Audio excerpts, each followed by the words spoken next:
माध्यम से शासन और प्रशासन को भी, सरकार को भी चेताना चाहता हूं कि पिछले 5 सालों में जो इमारतें सफेद हाथी की तरह बना के खड़ी कर दी गई है, वो आज लोगों के कितने यूटिलाइज हो रही है, कितने इस्तेमाल में आ रही है। उनके पास कब्जा किन लोगों का है?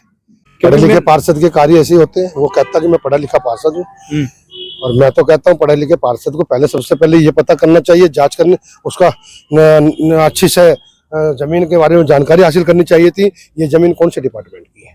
अगर मैंने खास तौर से इस कोरोना काल के समय में एक व्यक्ति की भी मदद की होगी अपने निजी कोष से, तो मुझे पूर्ण विश्वास है परमपिता परमेश्वर, जैसे मेरा परिवार बनता जा रहा है, एक कुनबा बन गया, वो कुनबा मेरे को है ना अच्छी तरह से।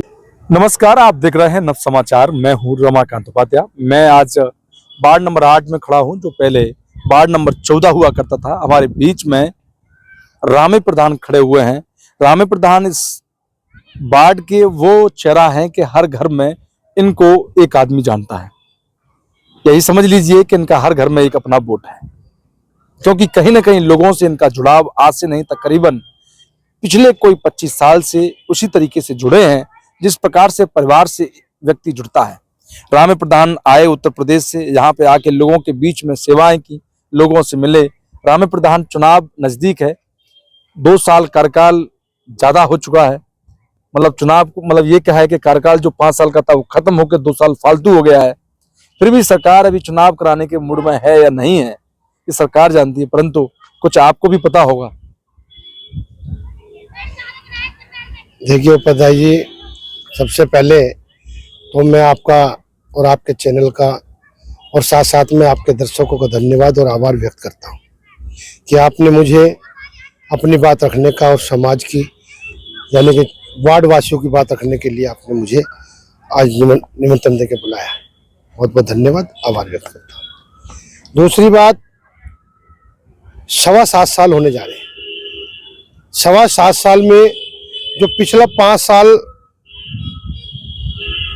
पार्षद नगर निगम बॉडी का, यानी कि 5 वर्षीय जो कार्यक्रम होते हैं, 5 साल के लिए जो चुनाव होते हैं, उन 5 सालों में क्या हुआ क्या नहीं हुआ, वो सारा आप गली गली में जाओगे तो आपको लोग बताएंगे। मैं बताऊंगा तो कहीं ना कहीं ये होगा कि ये प्रतिद्वंदी है, तो ये ईर्ष्या में या दूसरे की बुराई करके अपने आप को चमकाना चाहता है।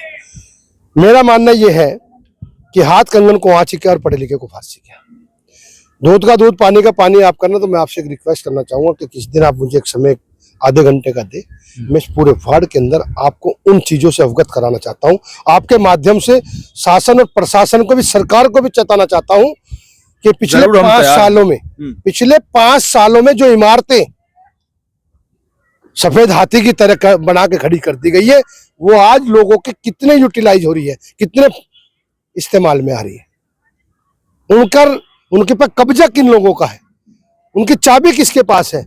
उनके अंदर आज तक किसी भी बिल्डिंग को आप देखना, अपने कैमरे में दिखाना कि अगर एक भी बिल्डिंग इस वार्ड के अंदर, जो 14 नंबर वार्ड है, एक भी बिल्डिंग कंप्लीट हो, कहीं पत्थर नहीं है तो कहीं सीढ़ियां नहीं है, कहीं लाइट का तार नहीं डला हुआ, कहीं गेट नहीं लगा हुआ, तो वो किस यूज की है। हमारे वार्ड में 150 करोड़ रुपए लगे हैं रामे प्रधान जी। वो तो वो बताएंगे जो 150 करोड़ की दुहाई देते हैं। ये 150 करोड़ आप दिखाइए जरा कैमरे से, ये 150 करोड़ है, ये घुमाइए 150 करोड़ रुपए है ये। आप चलिए मेरे साथ गलियों के अंदर, चारों तरफ कैमरा घुमा 150 करोड़ पता लगेगा कि 150 करोड़ कहने के लिए बड़ा आसान और छोटा शब्द है, लेकिन जब 150 करोड़ नजरों के सामने आता है तो रूह कांपती है मेरे जैसे इंसान की। तो मैं जानता हूँ कि पैसे को किस तरह इस्तेमाल किया जाए, क्योंकि ये पैसा मेरे बाप का या उनके बाप की नहीं, उनके बाप का धन नहीं है, ये धन है जनता का, जो रेवेन्यू के तौर पे, जो टैक्स के तौर पे सरकार इकट्ठा करती है और उसी से विकास कार्य करती है। ये किसी के बाप की प्रॉपर्टी नहीं है, यह एक आम जनता के कूड़ा बीनने वाले का भी उसमें हिस्सेदारी है। उसमें अगर महल में रहने वाले की हिस्सेदारी है टैक्स के रूप में, तो वो कूड़ा बीनने वाला भी टैक्स देता है किसी न किसी सामान के माध्यम से, क्योंकि कोई भी सामान खाने का लेता है तो उसमें भी जीएसटी लग के आता है, आता नहीं आता है, तो उसमें उतना ही हिस्सेदारी उस कूड़ा बीनने वाली व्यक्ति की है जितना महल में बैठने वाले लोगों की है।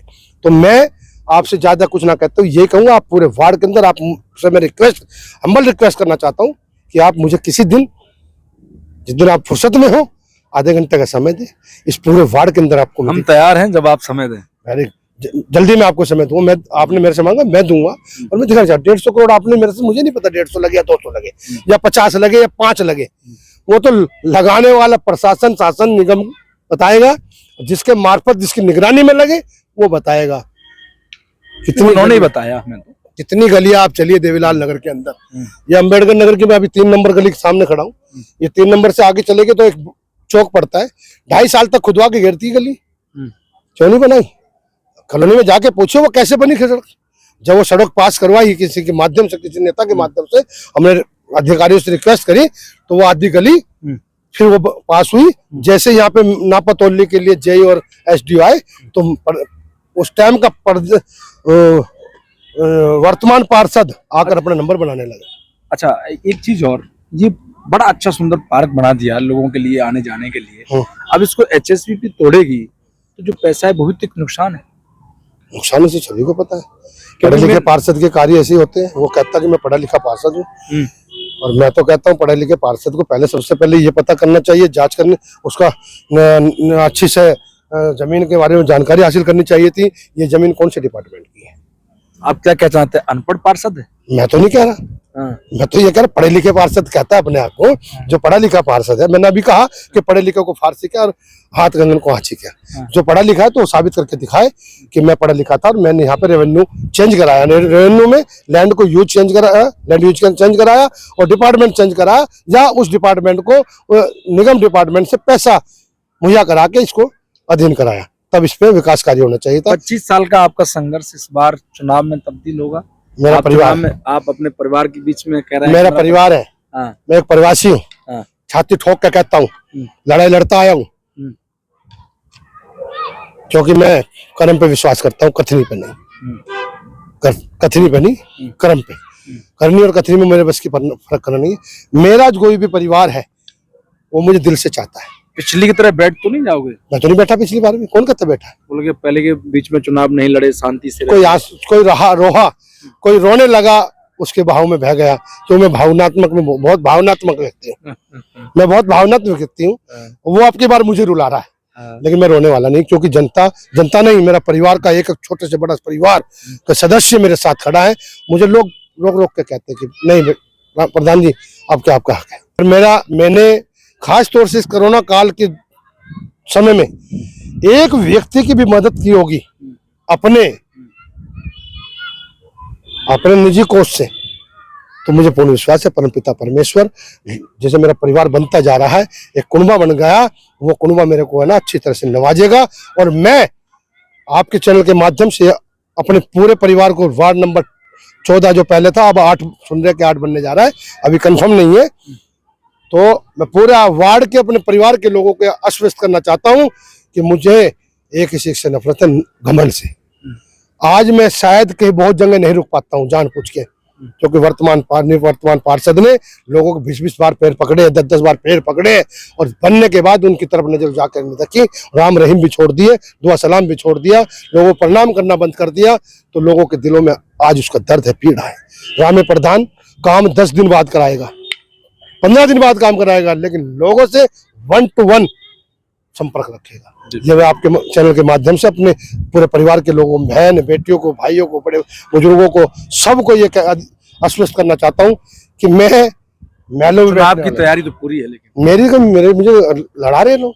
अच्छा, कुछ लोग तो कहने लगे मेरी भाषा बोलने लगे, जो मैंने 2 साल पहले इंटरव्यू में कहा कि मेरा परिवार है, मेरे वोटर नहीं है, आज वो बोलने लगे, आज वो बोलने में मजबूर, अभी तो और बोलने में मजबूर करूंगा, क्योंकि जो उन्होंने लोगों को ठगा है, जो और धन की बात नहीं, पैसे की बात नहीं है, अलग मैटर है, जो दिल की भावनाओं को ठेस पहुंचाई है। किसी एक व्यक्ति ने तो ये भी कहा होगा परमात्मा ने कि अरे यार इस गंदे आदमी को बना दिया। वो हाँ है ना, वो बद्दुआ है ना, वो भी असर करती है, दुआ असर करती है तो बद्दुआ भी असर करती है। उस आदमी को बड़े मोहब्बत के साथ बड़े अच्छे से नवाजा था बड़े बुजुर्गों ने, आज वो सोचता है कि मुझे 80 साल का बुढ़ा राम राम करे। रामेश जी, ये आपका अपना दर्द है, जनता का? मेरा कोई दर्द नहीं, मेरा दर्द तो मुझे तो अगर पूरा समाज इकट्ठा होकर अगर चुनाव नहीं लड़ने, जिंदगी भर चुनाव नहीं लड़ूंगा, और बोल लो आपके माध्यम से कह रहा हूँ, और मेरा अधिकार, अगर उनको लगता है कि मेरा अधिकार है, मेरा हक है, तो मेरे साथ है, मेरा कोई दर्द नहीं है। संजय एक बार नहीं 100 बार चुनाव लड़े। नई सरकार बनी है, इसको कैसे देखते हैं? सरकार अपना काम कर रही है, अभी तो बनी है, जुम्मा जुम्मा 4 दिन ही है, अभी देखते आगे आगे क्या होता है। उम्मीद है लोगों को कि अच्छा काम करेगी। क्यों अभी नए भाई चेहरा बदल गया सीएम साहब का, सरकार तो बीजेपी की है लेकिन चेहरा बदल गया। लगता है कि ये मुख्यमंत्री अच्छा साबित हो और जनता के जो कार्य है उनको अच्छे से करे, सुनवाई करे, लोगों की जो दर्द पीड़ा है उन पर अमल करे। और भाई हम भी चाहते हैं, देखो कोई भी सरकार हो समाज के लिए, अपनी जनता के लिए काम अच्छा करेगी तो अच्छा कहना भी चाहिए। मैं किसी पार्टी विशेष की बात नहीं कर रहा हूँ। मैं नरेश वो अपने नायब सैनी साहब जो है अपने मुख्यमंत्री हरियाणा प्रदेश के, मुझे लगता है कि उनका नेचर जनता हित में है। मुझे लगता है, जैसे मैंने उनकी स्पीच सुनी है या उनके वक्तव्य को सुना है, बट सरकार की अपनी अपनी पार्टियों की अपनी अपनी नीति है। अभी तो जुम्मा 4 दिन हुए हैं। रामे प्रधान वार्ड नंबर 8 से इनका स्पष्ट कहना है, स्पष्ट बोलना, इनका साफ कहना है कि जनता को जो ठेस पहुंचाई है, जनता के हृदय में जो दर्द है, उस दर्द के साथ मैं चुनाव लड़ना चाहता हूं। मुझे ये परिवार चुनाव लड़ना चाहता है क्योंकि उनके साथ हुई जाति को मैं उस खत्म करना चाहता हूं। मैं चाहता हूं इस वार्ड का विकास हो, लोगों की निगाह में ये वार्ड सबसे अच्छा वार्ड हो। इस वार्ड की उन्होंने दुर्दशा भी बताई, जिस प्रकार से हालांकि इस वार्ड के अंदर 150 करोड़ रुपए लगे हैं। हमारे पूर्व पार्षद या ये कहा जाए वर्तमान पार्षद, क्योंकि अभी कार्यकाल खत्म तो हो गया परंतु चुनाव नहीं हुआ है, तब तक वही पार्षद माना जाता है।